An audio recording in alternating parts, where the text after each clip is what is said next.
Assalamualaikum dan salam sejahtera. Anda sedang menonton Awani 7.45 bersama saya Hakim Rahman dan ini tajuk utama. 73% pengundi Selangor puas hati dengan Kerajaan Perpaduan kaji selidik EMGC. Inisiatif ringan beban kos sara hidup penyewa awam diumum esok. Juga sekolah khusus untuk anak paling miskin dilaksanakan tahun depan.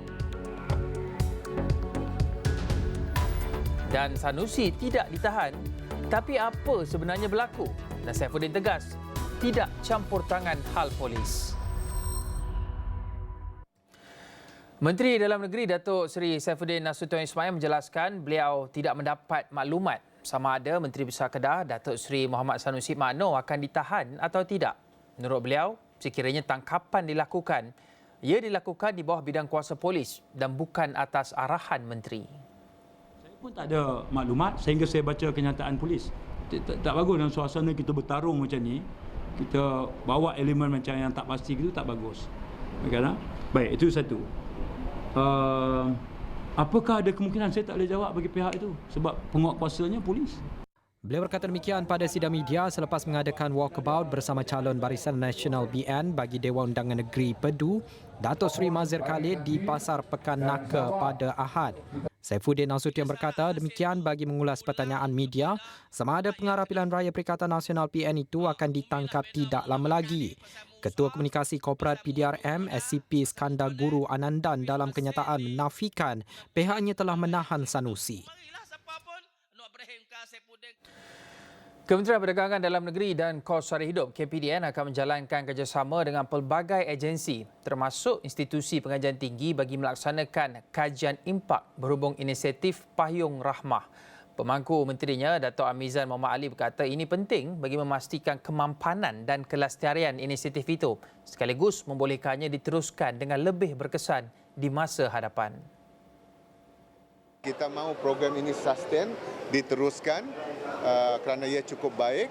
Jadi kita tengah menilai dan membuat kajian bagaimana kita mendapatkan kerjasama lebih banyak pihak.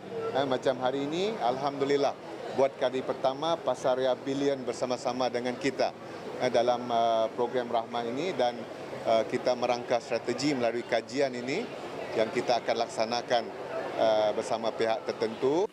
Beliau berkata demikian dalam sidang media selepas menghadiri program Jelajah Jualan Ihsan Rahmah JER peringkat negeri Selangor pada Ahad. Armizan juga memaklumkan susulan penambahan peruntukan sebanyak RM50 juta yang diumumkan Perdana Menteri Datuk Seri Anwar Ibrahim minggu lalu. Pelaksanaan inisiatif Rahmah ke semua kawasan Dewan Undangan Negeri DUN di seluruh negara sudah pun bermula. Dan dengan tambahan peruntukan RM50 juta ini, kita akan dapat menambah kekerapannya iaitu mengikut DUN, bukan lagi sekadar Parlimen tetapi mengikut Dewan Undangan Negeri bermula serta-merta.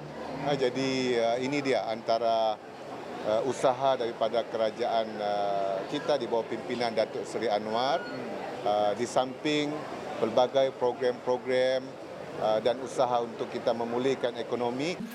Setakat 31 Julai, program Jualan Rahmah peringkat persekutuan merekodkan 2.1 juta pengunjung melibatkan nilai jualan kira-kira RM50 juta.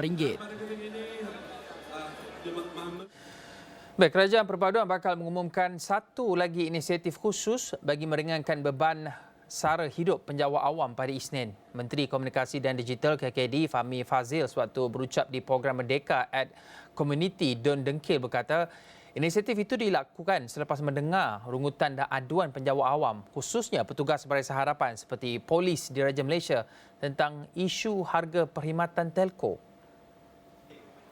Jadi kita mulakan esok insya-Allah ada sedikit nanti insya-Allah ada pengumuman menjelang 1 tengah hari.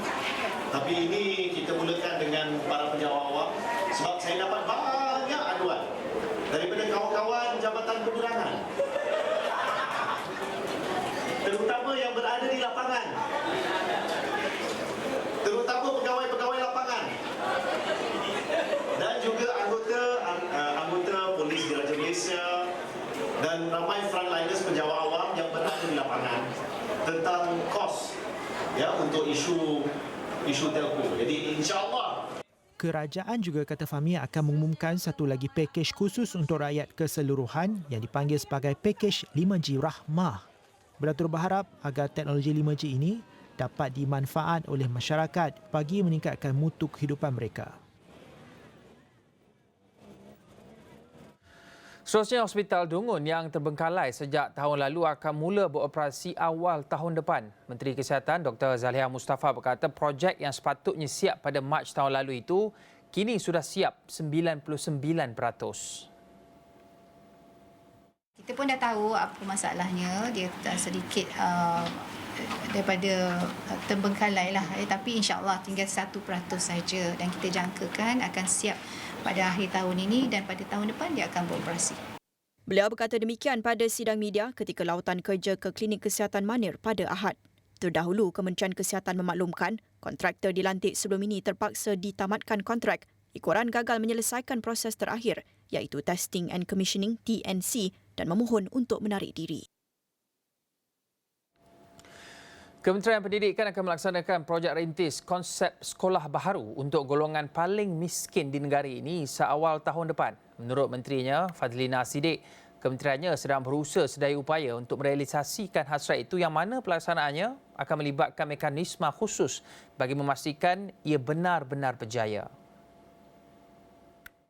Kata Fadlina, sekolah ini merupakan program khas. Ia perlu mempunyai hala tuju, kaedah dan mekanisme jelas bagi memastikan keberkesanannya. Kita akan maklumkan sedikit masa lagi untuk kita pastikan sekolah ini telah benar-benar siap untuk kita pastikan ia beroperasi dan memang mengkhususkan kepada kanak-kanak B40, anak-anak B40 kita insya-Allah. Pada Sabtu, Perdana Menteri Datuk Seri Anwar Ibrahim mendedahkan kerajaan berhasrat memperkenalkan jenis sekolah baru yang menyasarkan kepada anak-anak daripada golongan paling miskin di negara ini.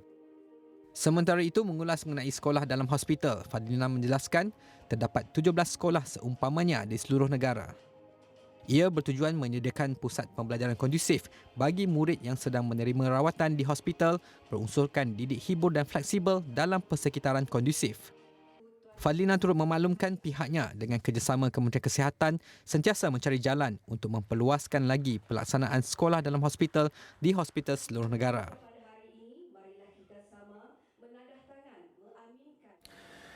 Sekitar 73% responden pelbagai etnik bagi tinjauan pengundi kerusi melibatkan 34 kerusi marginal di Dun Selangor berpuas hati dengan prestasi keseluruhan Kerajaan Perpaduan yang diterajui Perdana Menteri Datuk Seri Anwar Ibrahim. Sementara itu, 64% responden Melayu turut berpuas hati dengan prestasi Kerajaan Perpaduan, manakala baki 36% tidak berpuas hati. Selain itu, Perdana Menteri turut mendapat sokongan 73% responden pelbagai bangsa dan 64% responden Melayu. Dalam pada itu, kajian itu menyebut 76% pengundi pelbagai bangsa bersetuju dengan kerjasama strategik PH dan BN bagi membentuk Kerajaan Persekutuan selepas Pilihan Raya Umum 2022. Tinjauan dilakukan EMCG ke atas 1,068 peserta melalui kaedah persampelan rawat berstrata di 34 kerusi marginal Dun Selangor dengan jumlah sampel populasi seramai 2,06,569 pengundi dan 724 peserta kajian berbangsa Melayu dengan jumlah sampel populasi seramai 1,359,683 pengundi. Datuk Seri Anwar Ibrahim terus menjadi pilihan sebagai Perdana Menteri dengan mendapat sokongan 52% responden pelbagai bangsa dan 46% responden Melayu. Ia diikuti Pengerusi Perikatan Nasional Tan Sri Muhyiddin Yassin dengan 18% responden pelbagai bangsa dan 26% responden berbangsa Melayu dan bekas Perdana Menteri Datuk Seri Najib Nur Razak dengan 6% responden pelbagai bangsa dan 6% responden berbangsa Melayu.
Assalamualaikum dan salam sejahtera. Anda sedang menonton Sinar Awani bersama saya Hakim Rahman dan ini tajuk utama. 73% pengundi Selangor puas hati dengan kerajaan perpaduan. Kaji selidik EMGC. Inisiatif ringan beban kos sara hidup penyewa awam diumum esok. Juga sekolah khusus untuk anak paling miskin dilaksanakan tahun depan. Dan Sanusi tidak ditahan, tapi apa sebenarnya berlaku? Saifuddin tegas, tidak campur tangan hal polis. Menteri Dalam Negeri Datuk Seri Saifuddin Nasution Ismail menjelaskan beliau tidak mendapat maklumat sama ada Menteri Besar Kedah Datuk Seri Muhammad Sanusi Makno akan ditahan atau tidak. Menurut beliau, sekiranya tangkapan dilakukan, ia dilakukan di bawah bidang kuasa polis dan bukan atas arahan menteri. Saya pun tak ada maklumat sehingga saya baca kenyataan polis. Tak bagus dalam suasana kita bertarung macam ni. Kita bawa elemen macam yang tak pasti itu tak bagus. Baik, itu satu. Apakah ada kemungkinan saya tak boleh jawab bagi pihak itu? Sebab penguatkuasanya polis. Beliau berkata demikian pada sidang media selepas mengadakan walkabout bersama calon Barisan Nasional BN bagi Dewan Undangan Negeri Pedu, Datuk Seri Mazir Khalid di Pasar Pekan Naka pada Ahad. Saifuddin Nasution berkata demikian bagi mengulas pertanyaan media sama ada pengarah pilihan raya Perikatan Nasional PN itu akan ditangkap tidak lama lagi. Ketua Komunikasi Korporat PDRM SCP Skandar Guru Anandan dalam kenyataan menafikan pihaknya telah menahan Sanusi.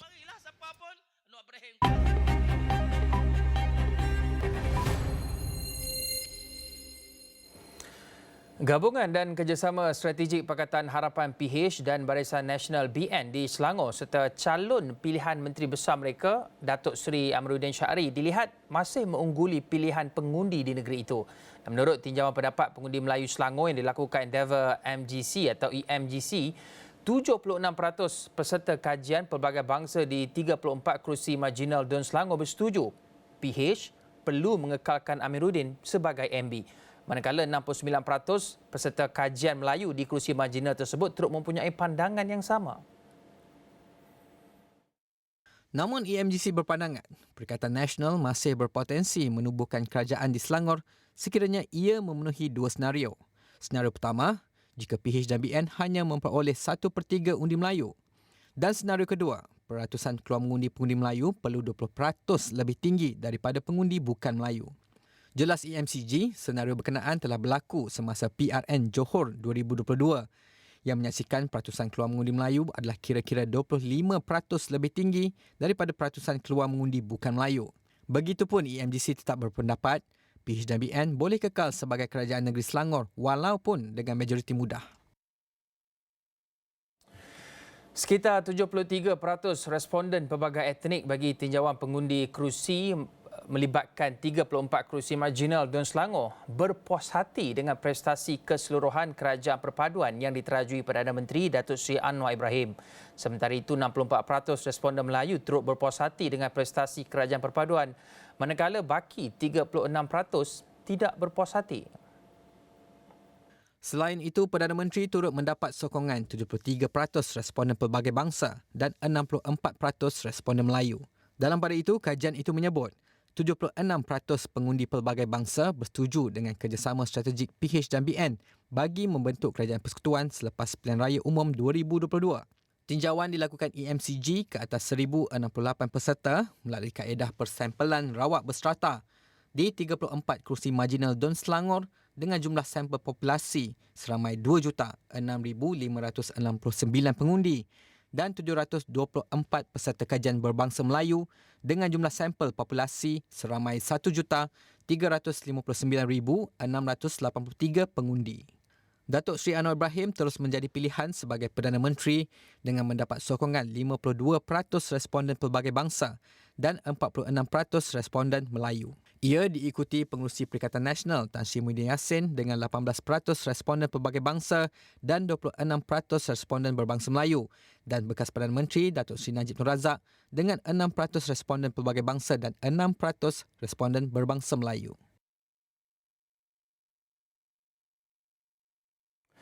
Baik, kami masih lagi nak melihat di negeri Selangor daripada tinjauan yang dilakukan oleh EMJC itu, kerana di Selangor ini ada penganalisis yang menyifatkannya sebagai battleground dalam PRN, dan salah satu elemen yang penting dalam pilihan raya ini adalah anda, pengundi, ataupun lebih tepat peratusan keluar mengundi.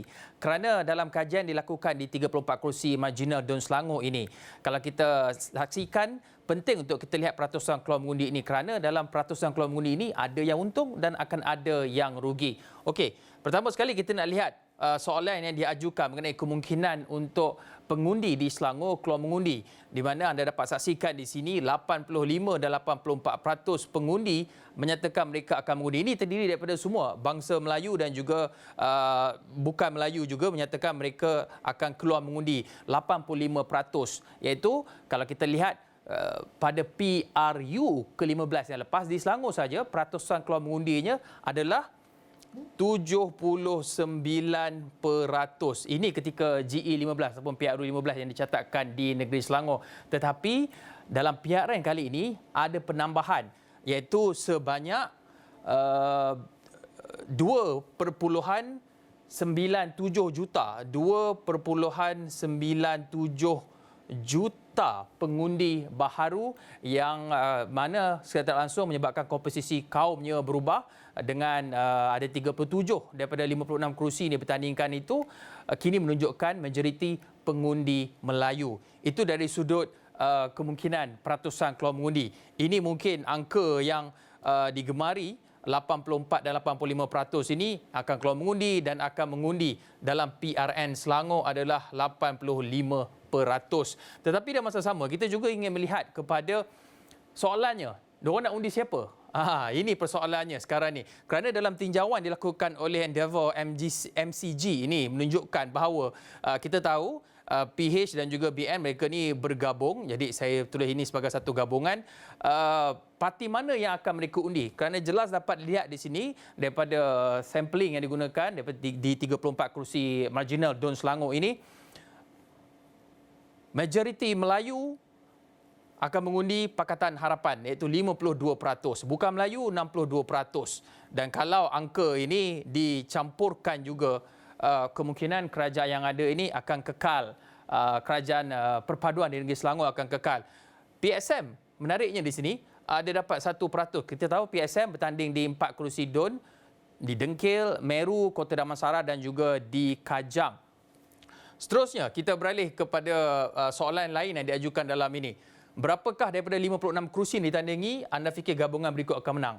Di Selangor ada 56 kerusi Dewan Undangan Negeri ataupun DUN. Dan untuk mendapat majoriti mudah untuk membentuk kerajaan, mereka perlu mendapat 29 kerusi DUN. Ini angka magicnya di sini untuk membentuk kerajaan negeri. Jadi sekarang ni apakah yang membuatkan pengundi memilih siapa adu mereka? Adakah track record kerajaan negeri sebelum ini ataupun manifesto yang telah dikeluarkan, manifesto Harapan BN berjudul Tawaran Kita Selangor ataupun tawaran Perikatan Nasional Selangor Baharu, Kita Bangkit akan jadi pilihan. Dan saya tinggalkan persoalan itu kepada pengundi Selangor. Ada 3.7 juta orang untuk menjawab persoalan itu.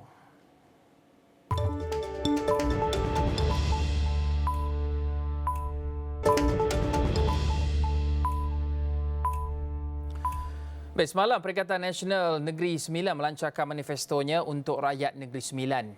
Hari ini, giliran Pakatan Harapan dan Barisan Nasional pula. Saya nak bersama dengan Ridauddin Daud, wartawan kami yang berpusat di Negeri Sembilan ketika ini. Ridauddin, apakah tawaran Harapan BN di Negeri Sembilan itu selari dengan hasrat pengundi, dan apakah yang boleh kita lihat persamaan ataupun perbezaan di antara manifesto Harapan BN dan juga Perikatan Nasional di Negeri Sembilan, Ridauddin? Baik, terima kasih rakan tugas Hakim Rahman di Pusat Penjara Asia Bukit Jalil. Saya mulakan dulu dengan tawaran manifesto daripada Pakatan Harapan dan Barisan Nasional kerana hari ini diumumkan oleh pengurusi Pakatan Harapan Negeri Sembilan, Datuk Seri Aminuddin Harun. Antaranya adalah menyediakan 4,000 unit rumah harga mampu milik, menstruktur semula bandar-bandar kecil kerana kita tahu di Negeri Sembilan ini ada banyak sebenarnya bandar-bandar kecil yang perlu diberi perhatian supaya kemodenan itu dapat sampai ke bandar-bandar tersebut. Dan antara satu lagi perkara yang menarik perhatian saya adalah lesen penjaja percuma selama 5 tahun. Ini yang sebenarnya yang saya fikir adalah selari dengan apa yang dihasratkan oleh pengundi dan juga penduduk di Negeri Sembilan kerana dalam keadaan ekonomi yang tidak begitu menentu ini, tentunya apabila lesen penjaja secara percuma diberikan, sudah pasti ia memberikan sedikit tonik kepada mereka untuk sekurang-kurangnya dapat menambah baik kehidupan mereka. Antara lain adalah bantuan khas kemasukan ke institusi IPT sebanyak 1,000 untuk ijazah sarjana muda, 750 untuk diploma dan 500 untuk sijil. Ini semua adalah inisiatif yang akan diteruskan.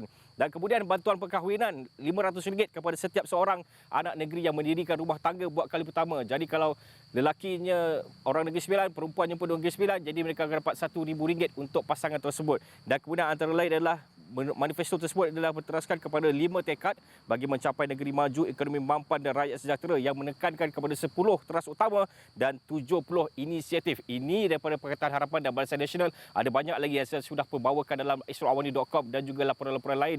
Dan kemudian daripada manifesto Perikatan Nasional pula, antara yang ditawarkan adalah kad disiplinan prihatin yang merupakan fokus utamanya untuk mengurangkan kos sara hidup, dan kemudian inisiatif tani muda dan juga memperluas internet percuma antara tawaran Perikatan Nasional buat rakyat Negeri Sembilan dalam pilihan raya negeri kali ini. Mereka juga memperkenalkan skim siswa Negeri Sembilan SSN, iaitu bantuan awal pengajian berjumlah RM1,200, berbeza sedikit dengan Pakatan Harapan Barisan Nasional RM1,000, dan kemudian untuk IPT dan juga IPG, dan kemudian ada juga bantuan one off berjumlah RM850 dan kepada pelajar baru diploma dan RM600 kepada pelajar baru sijil atau matrikulasi. Ini antara perbezaan yang boleh mungkin saya kongsikan setakat ini, Hakim. Baik, terima kasih Ridauddin Daud. Pastinya nanti kami akan bawakan perbandingan antara kedua-dua manifesto ini di laman web kami di asrokawani.com dan juga di Bulletin Awani di jam-jam berikutnya. Baik, seterusnya bagi memastikan penduduk di kawasan pedalaman Sabah tidak terlepas daripada menikmati sumbangan tunai rahmah STR dan sumbangan asas rahmah atau SARA, kerajaan melalui Bank Simpanan Nasional BSN mengambil inisiatif menyantuni 1,833 orang penerima yang tidak mempunyai akaun bank bagi menunaikan tuntutan bantuan berkenaan. Para penerima yang terdiri daripada golongan petani, peniaga kecil, warga emas serta golongan belia ketika ditemui Kru Esrawani di Dewan Datuk Seri Panglima Dun Bane Beaufort bukan sahaja menzahirkan rasa syukur, malah turut menarik nafas lega kerana terlepas daripada bebanan sara hidup meskipun hanya dalam tempoh yang singkat. Baik, seterusnya bagi memastikan penduduk di kawasan pedalaman Sabah tidak terlepas daripada menikmati sumbangan tunai rahmah STR dan sumbangan asas rahmah atau SARA, kerajaan melalui Bank Simpanan Nasional BSN mengambil inisiatif menyantuni 1,833 orang penerima yang tidak mempunyai akaun bank bagi menunaikan tuntutan bantuan berkenaan. Para penerima yang terdiri daripada golongan petani, peniaga kecil, warga emas serta golongan belia ketika ditemui Kru Esrawani di Dewan Datuk Seri Panglima Dun Bane Beaufort bukan sahaja menzahirkan rasa syukur, malah turut menarik nafas lega kerana terlepas daripada bebanan sara hidup meskipun hanya dalam tempoh yang singkat. Kita tahu sekarang ini keadaan kehidupan hari-hari ini perbelanjaan sangat mahal sekali. Jadi memperoleh bantuan seperti ini saya rasa mencukupi sedikitlah, menambah untuk mencukupi membeli keperluan seharian seperti beras, tepung, minyak, terutama garam, gula begitu. Kalau berdasarkan pendapatan kami setakat ini tanpa bantuan ini memang ada kesulitan. STR tu memudahkanlah perbelanjaan untuk anak sekolah, beli barang dapur. Dan saya lagi sebagai seorang ibu tunggal, saya ingat yang dah dapat sudah, tapi dapat surat. Okey, dapat. Alhamdulillah. Syukur Alhamdulillah.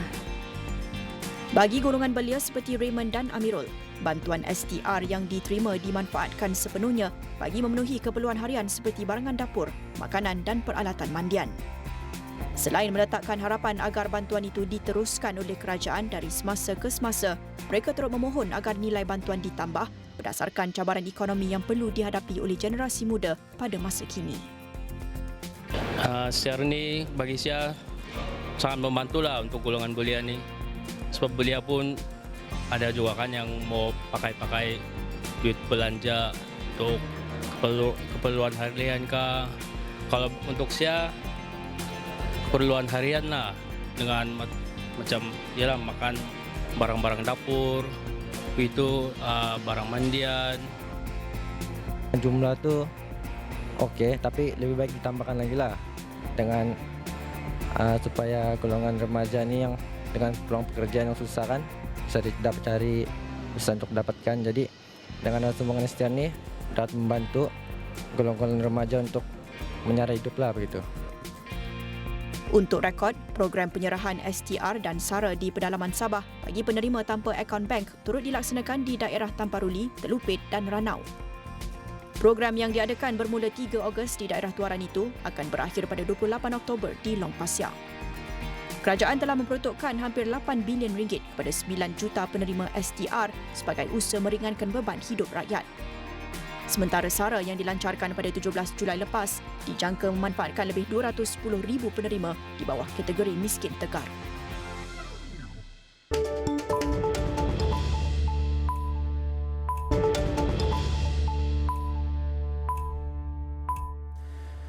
Kerajaan Perpaduan bakal mengumumkan satu lagi inisiatif khusus bagi meringankan beban sara hidup penjawat awam pada Isnin. Menteri Komunikasi dan Digital KKD Fahmi Fazil sewaktu berucap di program Merdeka at Komuniti Don Dengke berkata inisiatif itu dilakukan selepas mendengar rungutan dan aduan penjawat awam khususnya petugas Barisan Harapan seperti Polis Diraja Malaysia tentang isu harga perkhidmatan telco. Jadi kita mulakan esok insya-Allah. Ada sedikit nanti insya-Allah ada pengumuman menjelang 1 tengah hari. Tapi ini kita mulakan dengan para penjawat awam sebab saya dapat banyak aduan daripada kawan-kawan Jabatan Penerangan, terutama yang berada di lapangan, terutama pegawai-pegawai lapangan dan juga anggota Polis Diraja Malaysia dan ramai frontliners penjawat awam yang berada di lapangan tentang kos ya untuk isu telco. Jadi insya-Allah kerajaan juga kata Fahmi akan mengumumkan satu lagi pakej khusus untuk rakyat keseluruhan yang dipanggil sebagai pakej 5G Rahmah. Beratur berharap agar teknologi 5G ini dapat dimanfaat oleh masyarakat bagi meningkatkan mutu kehidupan mereka.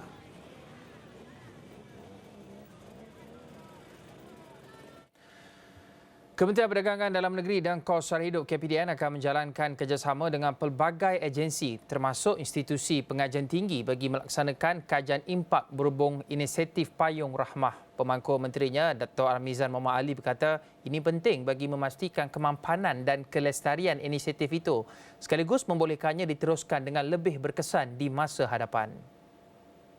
Kita mahu program ini sustain, diteruskan kerana ia cukup baik. Jadi kita tengah menilai dan membuat kajian bagaimana kita mendapatkan kerjasama lebih banyak pihak.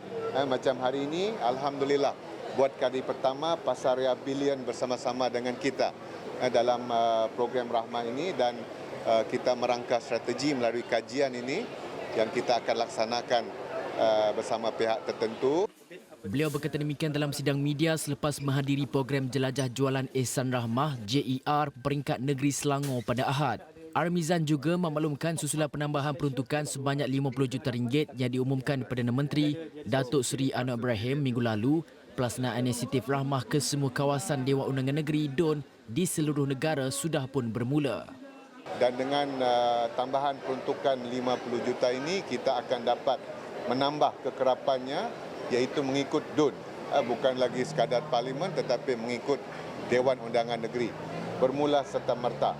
Jadi ini dia antara usaha daripada kerajaan kita di bawah pimpinan Datuk Seri Anwar di samping pelbagai program-program dan usaha untuk kita memulihkan ekonomi.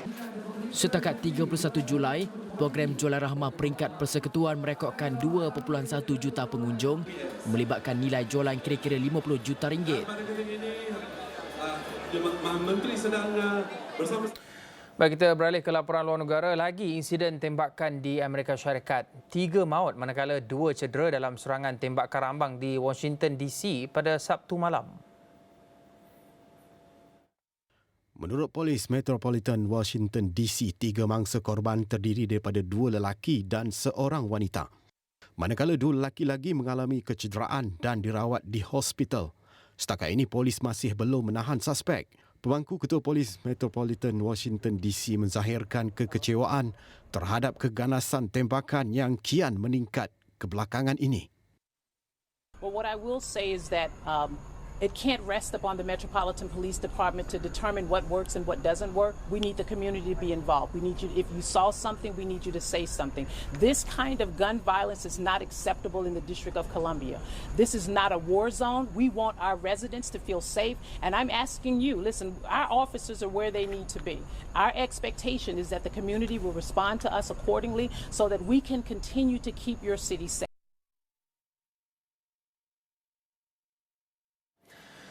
Bekas Perdana Menteri Pakistan Imran Khan dipindahkan ke penjara berkawalan tinggi di daerah Attock di Punjab selepas dijatuhkan hukuman penjara 3 tahun atas kes rasuah dan salah guna kuasa. Penjara itu juga antara lain menempatkan anggota militan yang sedang menjalani hukuman dan sedang melalui perbicaraan.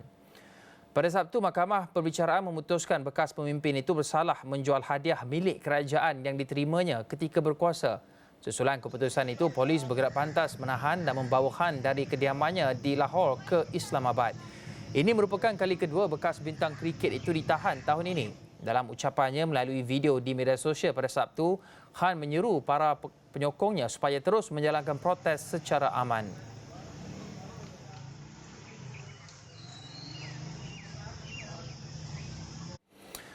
Platform media sosial X akan membiayai kos undang-undang bagi mereka yang diberi layanan tidak adil oleh majikan kerana menyiarkan atau menyukai mana-mana hantaran di platform yang dahulunya dikenali sebagai Twitter itu. Pemilik X, Elon Musk, memaklumkan tiada had untuk pembiayaan kos tersebut dan ia terbuka kepada semua pengguna.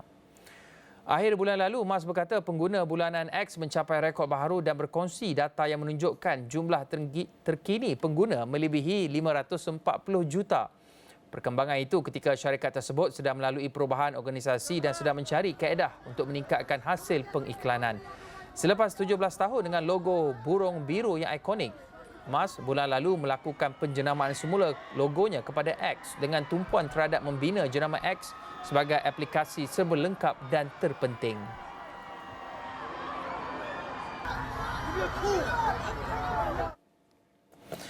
Dan laporan itu tadi mengakhiri Sinar Awani. Hari ini saya Hakim Rahman. Assalamualaikum. Salam hormat.